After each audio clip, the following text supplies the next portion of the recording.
Le sprinkler. Tu l'as dit, on a du talent au Québec. Oui, écoute, oui. On a du talent à revendre. On n'est pas à la queue de la parade au Québec côté agilité. On est en avant de la parade. Si l'Agile Tour est un indicateur parmi tant d'autres, l'Agile Tour Montréal, écoute, c'est le plus gros au monde. C'est ce qui est fou, là. Ouais. Nous, on manque pas de job. Donc, il y a un engouement solide pour l'agilité. Puis quand il y a un engouement solide pour l'agilité, veut pas, même les coachs, les Scrum Masters qui ont moins d'expérience, ils en accumulent assez rapidement. Ouais. Et puis,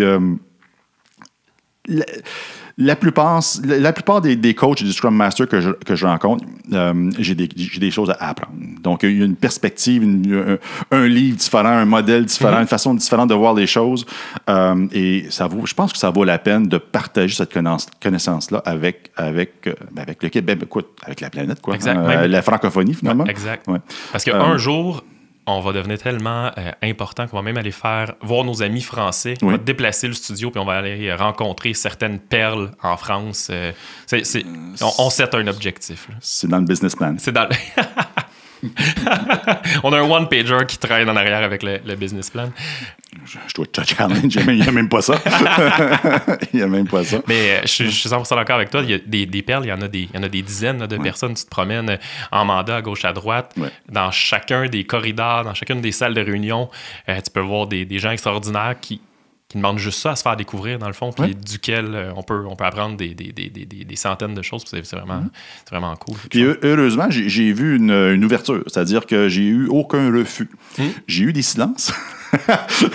Est-ce que le silence veut dire « Non, s'il vous plaît, je veux pas ouais. » Mais tous les gens qui m'ont répondu, j'ai pas eu un non jusqu'à maintenant. Donc, je pense que ça dénote une certaine confiance en soi.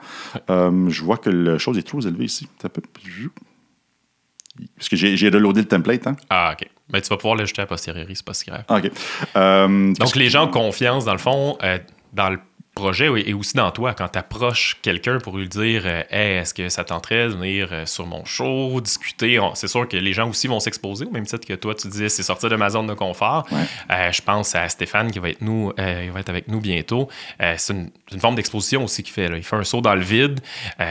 S'il accepte, parce qu'à quelque part, il fait confiance en la personne qui l'invite. Oui, c'est sûr que l'approche utilisée, c'était une conversation amicale. On n'est pas ici pour challenger violemment l'individu devant nous, dire ton whatever, c'est... Ton sunset est donc bien pas bien fait. Ouais, ton interprétation du burn down n'est pas optimale. Oui, c'est ça. Je ne sais même pas sans mandat, là, mais des fois, en mandat, on veut pas. Il faut des fois confronter les gens. Il faut les sortir de leur zone de confort, comme on a dit tantôt. Donc, ça crée des situations où on doit coacher. C'est du coaching. Hein, c'est que veut pas.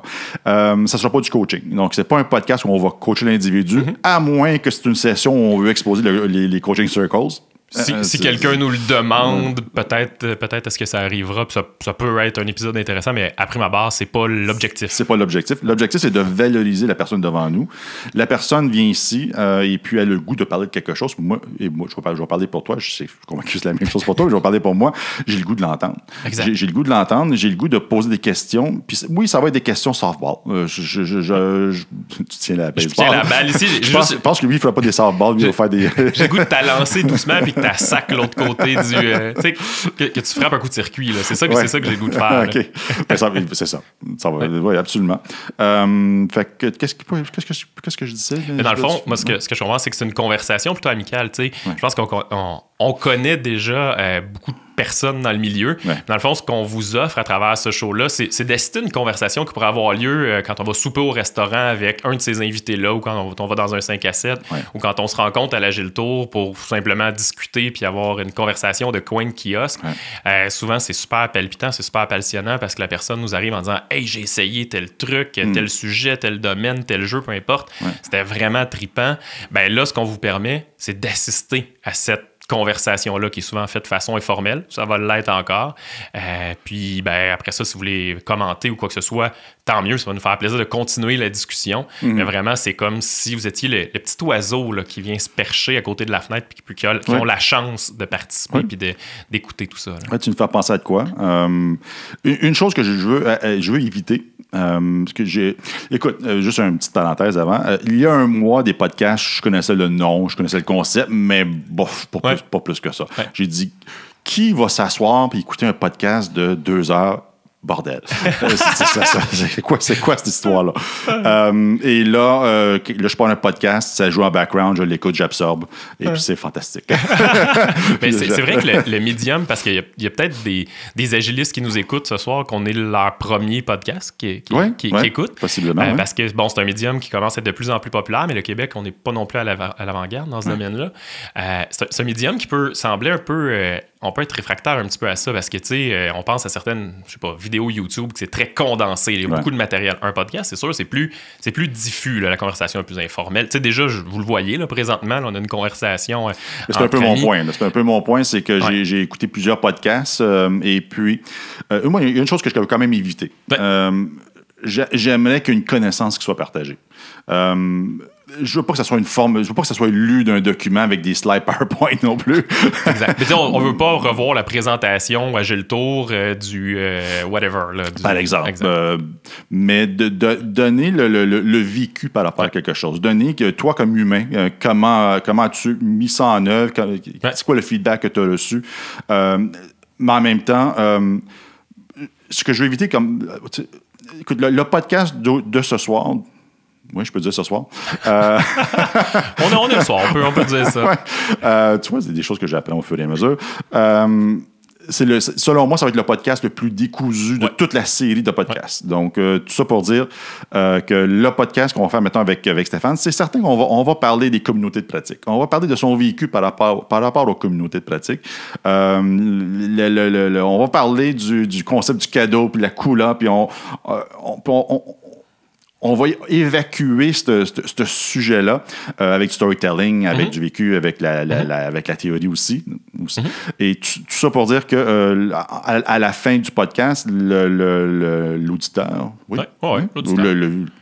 Il y a du visuel aussi, là, mais on va les deux. Ça, c'est un auditeur. Un auditeur. Le téléspectateur, je me sens très radio-canadien là, avec le téléspectateur. Mais bon, bref. Le dude qui va nous écouter. Si tu nous écoutes, tu vas obtenir. Il va, minimalement, je pense que la personne qui va écouter va aller voir sur le web, va dire c'est quoi ça. J'ai compris les grandes lignes, mais j'aimerais ça pousser un peu plus loin.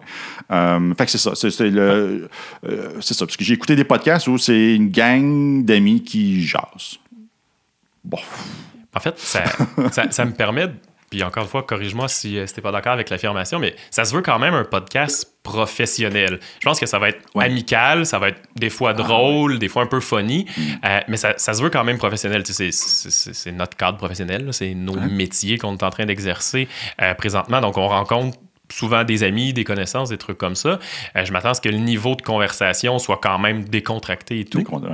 Mais il va y avoir de la matière quand même parce que je m'attends à ce que ça serve à quelque chose aux gens qui écoutent ça. Puis je me permets d'introduire aussi la notion. On se demandait, tu sais, quel niveau de langage on va utiliser. Puis spontanément, moi, ce que je t'ai répondu, j'imagine que tu es encore d'accord. Je l'espère. J'étais sur le point de le dire, mais vas-y. c'est moi et j'imagine toi aussi et l'invité doivent être confortables à ce que cette publication-là soit faite sur LinkedIn. Et voilà. Donc, à partir du moment où c'est niveau LinkedIn, Moi, je suis à l'aise, je suis prêt à vivre avec ça. Donc, il y a éventuellement un mandataire qui pourrait voir ça puis décider de porter un jugement sur moi. Est-ce que Mathieu est une personne compétente ou pas?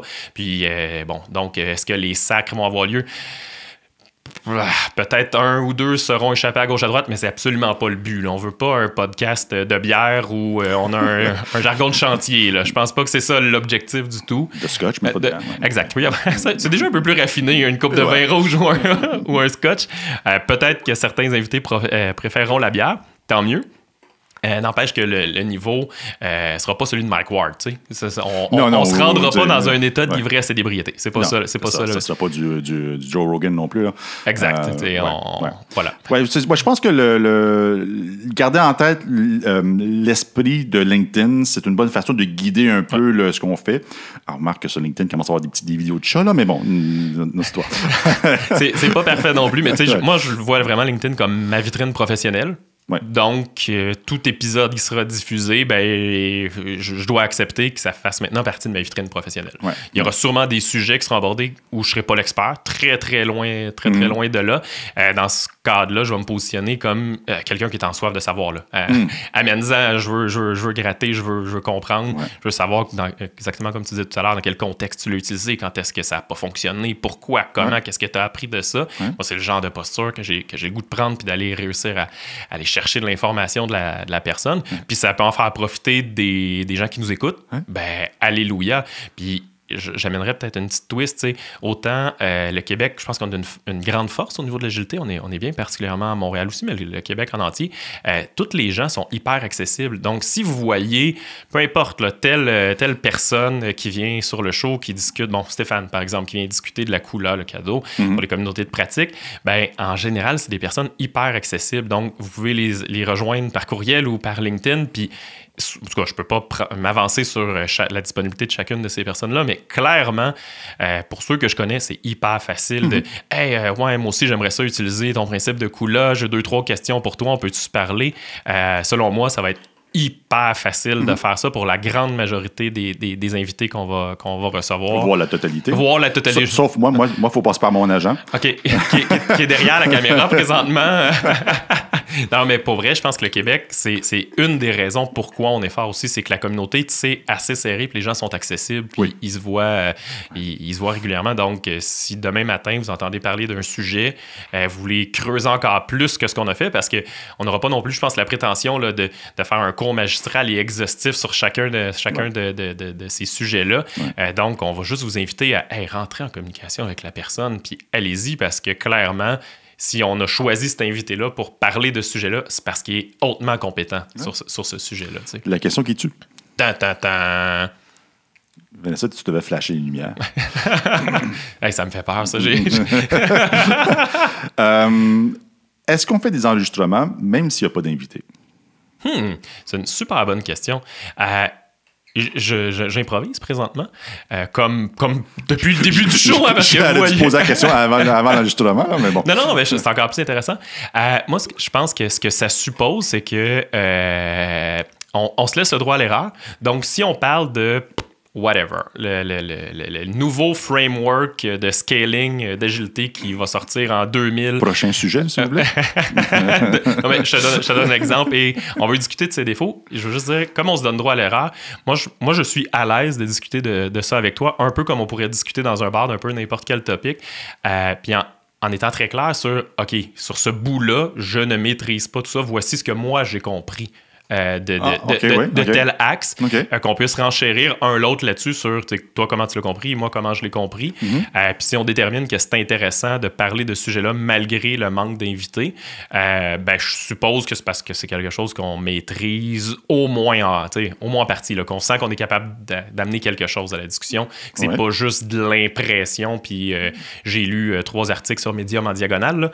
Je m'attendrais à ce que je l'ai essayé 2 ou 3... whatever, là, j'ai pas de sujet en tête. Là.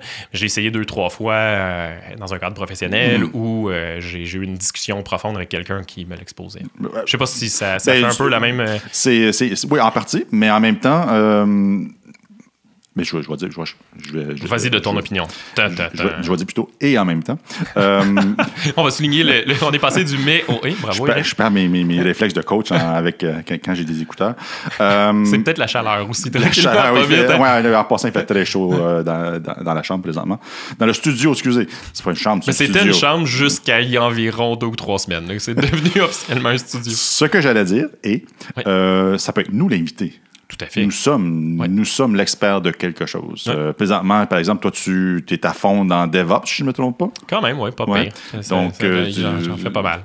Tu as été à fond dans l'aspect qualité, un petit peu de scaling, gauche à droite. Agence. Oui, agence. Agence de pub, oui. Exact. Fait que je pense sincèrement que si un soir où on n'a pas d'invité, parce que timing, peu importe,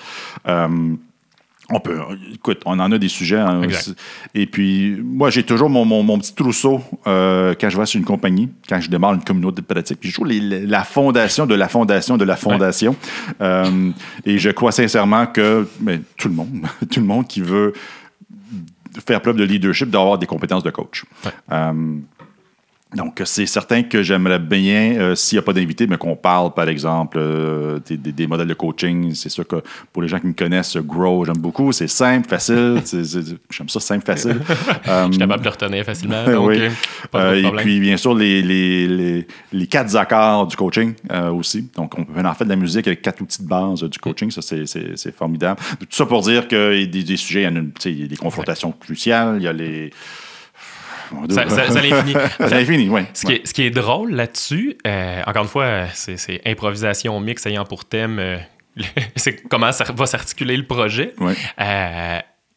Moi, on pourrait même se rendre à avoir une espèce d'aquarium ici ou une espèce de bol où il y a les sujets.